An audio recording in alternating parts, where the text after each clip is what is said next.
What's going on, fellas? Kirsten and I have a date night tonight, so I got to make this one in one take and relatively quickly. I apologize ahead of time that I do not have a big whiteboard ready. I think that would be relatively helpful for this video, and once I have one up here behind me, I'll probably remake this one and the one that spawned this one, right? So a while ago, I made a video talking about how I recommend, or at least one way of structuring your upper body training. I think the gist of it was breaking your upper body work into 2 days, 1 day of primary bench pressing and secondary overhead pressing, and then accessory work, and then the inverse. So a day of primary overhead pressing, secondary bench pressing, and again, accessory work. That way we're training all of our pressing and pulling musculature twice a week following this structure. And someone reached out to me on Instagram and said, hey, are you ever planning on making an equivalent video for the lower body? Which is something that I had initially planned on, but put off a little bit because I think that there's a greater degree of variability in how to best structure lower body training for a lot of people. But I figured this might be something that would be helpful to put out there. It's just one of the most common ways I might structure a lower body day. So let's say we are breaking our training up into maybe 2 upper days and 2 lower days, which is a phenomenal way to break up your training. It's one of many very effective training splits that you can follow. If I were to try to train the deadlift and the squat alongside the bench and the overhead press in that upper 2 days that I talked about prior. And I hope I was clear in that video as well that this is just one way to do it. How would I go about doing so? So in our first day, our lower one, we would probably have our primary squatting motion, the squat variation with which we are most concerned with our strength. So if you're a power lifter, this most likely is going to be your low bar squats. Through the phases, we're alternating our rep ranges, but at any given time we are doing whatever amount of sets is needed to drive progression from week to week. So if we just did those squats, we could probably get a little bit better the next week on those squats. So for you, however many sets is needed in a different phase. So if we're hitting hypertrophy phase and we're hitting straight sets of 8, how many sets of 8 does that need to be? They could be ramping, it could be a top set and back offs. These things are largely arbitrary and come down to your personal preference, but how many are needed to drive that progression from week to week in that specific rep range? So you might find, oh, well, I only need 3 sets at 8, but when I drop the reps down, I maybe need to accumulate a little bit more sets and maybe add a 4th set of 5 or whatever it might be. So we're doing however many sets we need to of our main squat that we're concerned with our 1RM potentially, or at least our upper end strength on, however many we need. We then move on. I would probably throw the ab work at the beginning.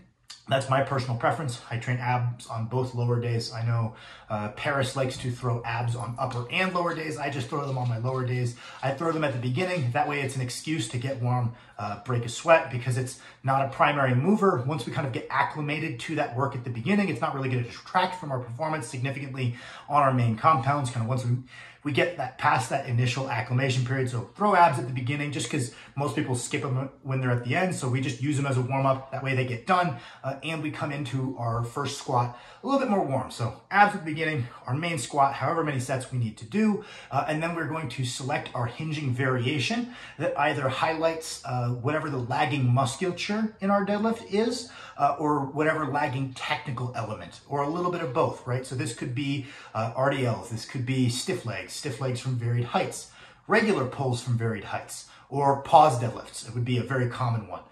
Usually I would either put a pause pull or a stiff leg here personally, but there's a lot of options that you could toss here depending on your own individual recovery capacity. Usually hitting maybe a few less sets of this exercise as it's an adjunct to our primary deadlifts later in the week. Cool, so we've got main squats, we've got secondary deadlifts, and then we move into accessories. And there's a couple of options here. There's kind of 2 exercise slots I would be looking at. So the first one is going to usually be some kind of quad focused motion. So a squat pattern motion that's not limited by our lower back, a hack squat, a leg press, a belt squat, something to that general effect. And then usually something for the posterior chain, right? So we kind of mirror, we have our primary squat and then a squat hypertrophy focused motion. We have our secondary deadlift and then a posterior chain hypertrophy motion. But if you're someone who's a little bit posterior dominant, I might double up on having 2 squat pattern motions. So if someone is a better deadlifter than they are squatter, for example, maybe they got longer limbs and that's just their propensity is to always be better at hinging, I might double down on quad motion 1, quad motion 2. So that might look like belt squat, split squat. But for most people who are a little bit more kind of even, well-rounded, I would go 1 quad hypertrophy focused motion slot, however much volume you need, right? And if you need a lot of volume, you could split that into 2 motions just to keep things fresh and keep you motivated for progressive overload. So if you find that you need 6 sets of that additional quad volume and you don't want to do 6 straight sets of hack squat, I would absolutely encourage you to do 3 sets of hacks and 3 sets of split squats to keep it.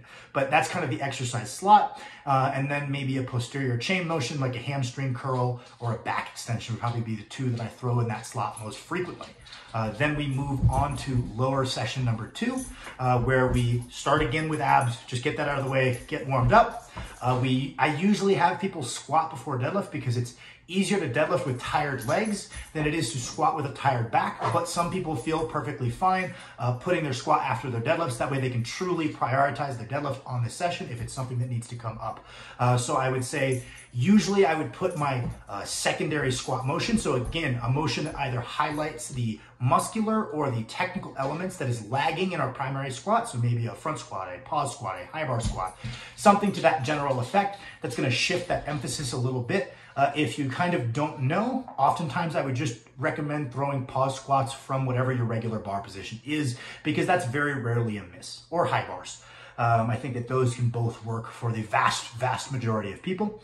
Then we move on to our primary deadlift. So whatever our main deadlift variation that we are concerned with our upper end strength goes here. Same principles apply about doing whatever amount of work in each phase you need to get better if we were only doing that. So we don't necessarily want to rely on our accessory volume to drive our progression. It's more a supplemental thing rather than a necessity to drive forward progression. And then this kind of is the last little bit of individual variability, right? So if you were that guy, maybe with the lagging quads, strong posterior chain, I might go squat hypertrophy motion again, posterior chain hypertrophy motion, right? And that would be kind of the 2 slots. You can break those up into different exercises if you have a lot of volume to get done. Or alternatively, if you're kind of someone with a weaker deadlift, squats going quite well, we maybe don't need to hit quads in that hypertrophic way. Again, we're already doing our secondary squatting this day. Instead, we go upper back exercises, and then posterior chain. But if you are going quads, posterior chain, skipping the upper back, the expectation is that you are doing a fair amount of difficult upper back work on your upper days. If it's a lagging muscle group, I would recommend switching out that quad work for the upper back, but that would be my general structure. I hope you guys enjoy this video. One take as always. Thank you for watching. I appreciate you guys as always.